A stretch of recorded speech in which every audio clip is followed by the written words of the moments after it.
무지개입니다. 11년 10월 30일에 보현산에 다녀왔습니다.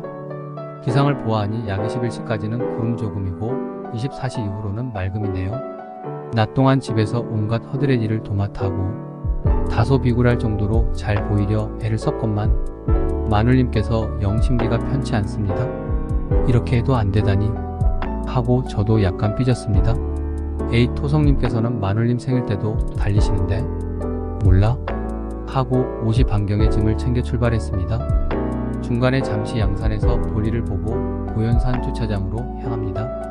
영천 IC에서 빠져나오니 반대 방향의 차량은 도심을 연상케 할 정도로 무척 많은데 제 방향의 차는 신기하게도 별로 없습니다. 초행길이라 조심조심. 그리고 혹여나 별지기님이 계실까 하여 도착 500m 전부터 헤드라이트를 끄고 운전합니다.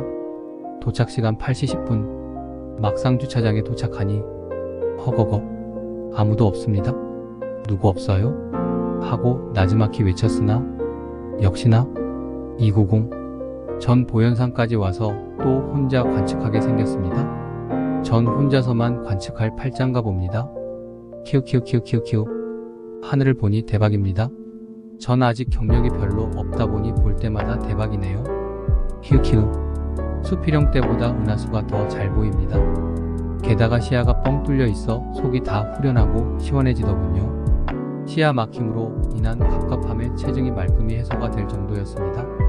서쪽을 먼저 보니 독수리가 지고 있어 서둘러 장비를 설치합니다. 서쪽은 저에게 특별한 의미가 있습니다. 제가 자주 가는 관측지는 자정 이후에 가능한지라 여름 대삼각형을 볼 수가 없습니다. 이번에 보현산까지 출동한 것도 여름 대삼각형 주위의 대상은 이번이 거의 올해 마지막 관측이기 때문입니다. 그렇다 보니 특히 알비레오를 제가 다시 보려면 내년이나 되어야 합니다. 고도의 문제로 인해 방패 자리는 관측하지 못했지만 화살 자리의 M71과 M27을 봅니다. 특히 M27을 다소 길게 봤습니다. 그런데 검은고 약간 밑으로 쐐기돌이 보입니다. 성도로만 익히고 실제 별자리를 직접 확인한 적은 없었던 헤라클레스입니다.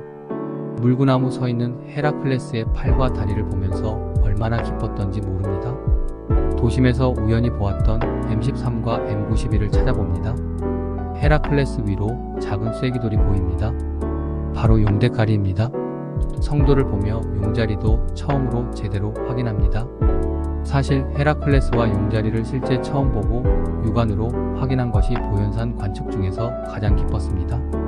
그러나 도마뱀 자리는 분명하게 확인을 못해서 다소 아쉬웠습니다. 백조자리의 알비레오와 M39이놈은 전에는 그렇게 찾기 힘들었는데 NIJHTWID님의 조언으로 광학 파인더를 사용하니 찾기가 쉽더군요를 보고 이어 검은고의 M56과 M57을 본 후에 더블을 분해하려고 했는데 잘 안됩니다. 전에는 보이더만 보현산에서는 왜 안되는 거야? 혼자 투덜투덜대며 용을 써봅니다. 그 순간 차가 들어옵니다.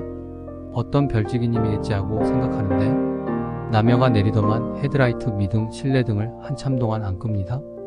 플레아데스를 보고 저기 별이 서너 개가 있는데 무슨 별자리 아이가? 하는 여자 목소리가 들립니다. 순간 별지기가 아닌 연애족임을 직감합니다. 키우키우. 얼마 후 그 사람들이 차에 탑니다. 아이고 이제 가는구나 싶었는데 시동을 켜놓고 차량 불은 다 끄고 한참 동안 안 갑니다. 저는 딥스카이 보러 보현산 천문대에 왔는데 그 사람들은 디변회를 하러 보현산 천문대에 왔나 봅니다. 키우키우키우. 오늘 다시금 생각해보니 부럽습니다. 제가 졌습니다. 그 사람들은 적당한 시간? 얼마만큼인지 아시죠? 키우키우 후에 내려가고 전 다시금 잠시 동안 혼자서 관측하는데 얼마 후 또 차가 올라옵니다. 장비를 꺼내는 것을 보니 이번 분은 별지기님입니다. 다가가서 인사하니 호야 단련님이시네요. 하늘이 저를 버리지 않으사 오늘 또한 돕고 신세 많은 면했습니다. 이런저런 이야기를 나누는데 하늘이 흐려집니다. 아이폰으로 기상청에 들어가니 딱 보현산 부근에만 조각구름이 보입니다. 키우키우. 잠시 후 거칠이라 믿고 마음 편하게 기다립니다.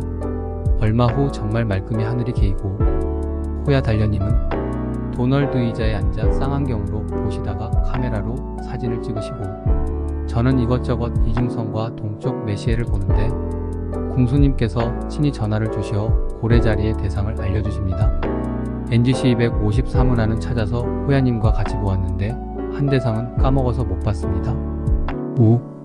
궁수님께 감사의 말을 전합니다. 자정이 넘은 시간일 듯한데 호야님께서는 철수하시고 전 다시 혼자 남았습니다. 역시나 보현산도 혼자서의 관측은 흠칫합니다. 멀리서 들려오는 짐승 소리는 고라니 울음소리가 아닌가 하는 생각이 들고 고라니 소리를 아직 들어본 적이 없어요.